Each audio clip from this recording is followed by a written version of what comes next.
Now, the reason that and this is still going on today, the reason that people are afraid is because they don't understand something. So how do you understand something that you don't know the process, in which to understand? You make some shit up. No, well, sort of, I guess. You cannot do it as a whole. You cannot do it as a group. Us three, we can't do that. Right.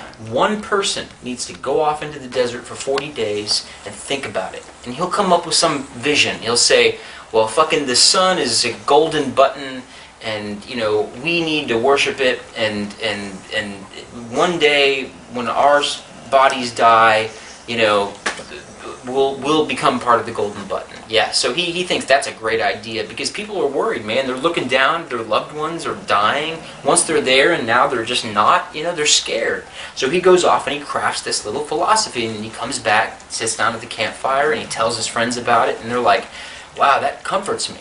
Well, the problem with that is that if there's another tribe down the way who starts to mingle with this tribe, then their own philosophy. Exactly. They'll make their own philosophy crafted on what this one man's vision was, right? Right. And that becomes religion. Belief.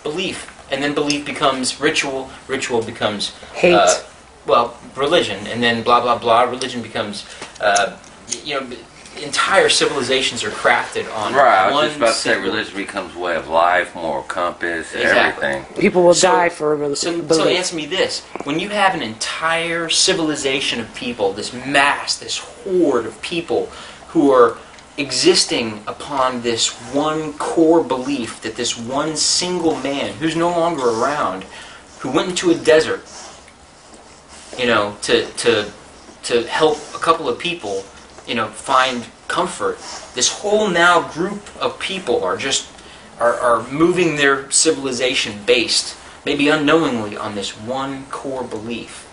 What happens when that belief is ripped out from under them? Exactly. When they find out that the sun isn't a golden button, that it's actually, a star that we're revolving around. And then that's exactly what's been happening over the course of the years. Well, and a lot of times what we do is the person that finds out that the sun is not a golden button, we kill them because we want to believe in something. That's exactly right. It gives us a reason to live. That's exactly right.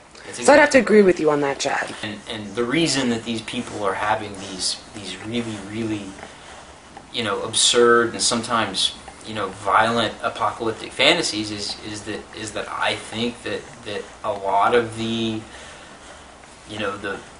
beliefs that have held our civilization together since the end of the Dark Ages, since the beginning of the Renaissance, have in the beginning of modern science, and that began with the advent of quantum physics and physics just as a whole, and metaphysics, and people are starting to actually take the UFAP phenomenon seriously, like UFOs. Mm-hmm. I'm not going to say UFOs. People actually have to question their beliefs now, and they feel and to be quite honest, it makes them feel inadequate because if they go back, they realize now that they can't help some of the things that would be considered sinful or whatever you might say from back in the day. And it's not even that, really. Take us back to that first So humans tribe. feel inadequate right now. No, they feel scared. That first tribe looked up at the sky, they didn't know what was going on, so they crafted something, right? Well, that created a civilization, right? Well, that civilization crumbled because someone came along and said, started a spark that said, well, that's not really true. We actually do live in a bigger kind of world. Mm-hmm. And that kept going, and now we're in this area where we live in a universe, and we don't kind of know what that universe is, but we're very, very, very, very, very precisely aware that we exist in a multitude of dimensions. So now, where the fuck do we belong? Especially since we can't access those dimensions.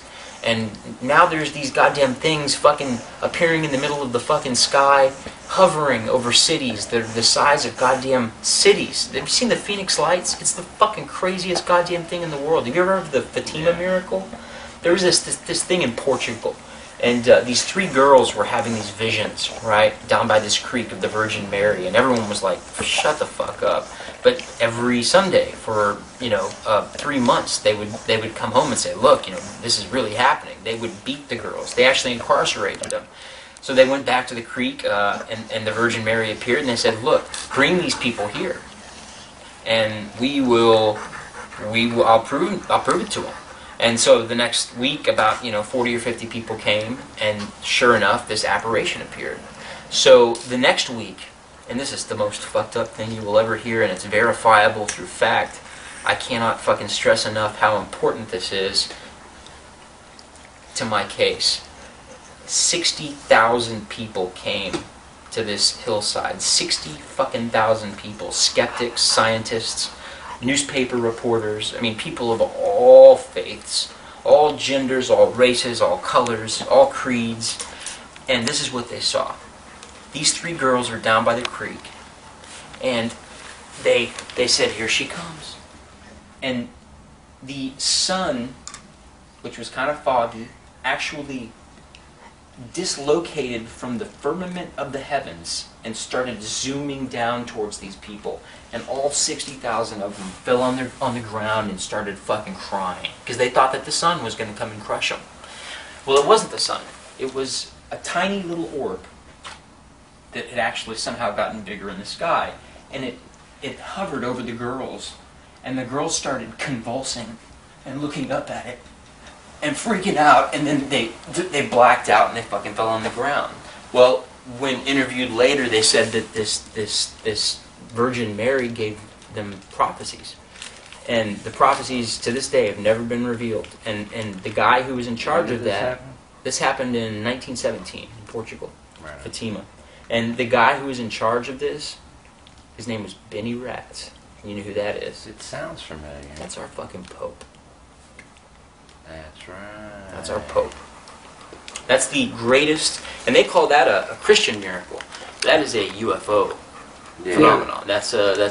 So, just to go back on subject, so you're like against Thunderdome? Totally. Well, dude, no. I mean, I So just take things on a little bit of a lighter note, like. Aren't you ready for a start over and we could be like Thunderdome? But what he's saying is that I'm agreeing with everything he's saying. That would be brilliant. Yeah, but what he's saying is that, and I'm with him on that, is that there's beings that are, multi-dimension and that which we share our energy with, and we don't even know how to tap into it in this consciousness. Well, I mean, in human history, we always had a history of slavery, correct? Sure. Through, I would say, probably at the beginning of time, there's always been one that's considered less than the other, and there's been a slavery. And through human history, humans always overcome their what's what I'm looking for? The people that have them enslaved, whatever. Be it societies, an individual, army, whatever. Right. Can't get both of y'all in the frame, god damn it. Conversations don't go on. Right. There you go. So, like, the last documented real, known slavery thing that's happened was, of course, African American. Well, since they decided that, all right, that's cruel, and then we had the Civil Rights Act where everybody was supposed to be one. That's us was trying to step closer towards the singularity, I think, of what we were talking about. So the enlightened ones. Right. You know what I mean? You could say that are up there at the top making decisions and whatnot. Yeah. Figured out a way to enslave us all. Right. You know what I mean? To where we feel comfortable, we feel free, we feel like everything's fine, we feel like we no longer need shackles to be slaves. But subconsciously, we know that we are. That's why people dread going to work, and that's why antidepressants and all this and all that. So I think kind of what you were talking about is like there's a lot of people out there, even people that claim to be uber religious, are ready to stop being enslaved and have this knowledge that they know is out there. Yeah. And I think that's what the Armageddon would be, is not the death of the planet or society or anything like that. It would be the shackles being let loose and us making a huge leap in evolution. You know what I mean? Talking about I see what you're going the end of times, like 2012 and all that no, stuff. I think, talk about. Well, what I take from that is I think he's actually talking about rapture. I think that more in a revolution sense. Well, I think that, and bear with me here. Maybe this kind of might add to what you're thinking, but I think that probably.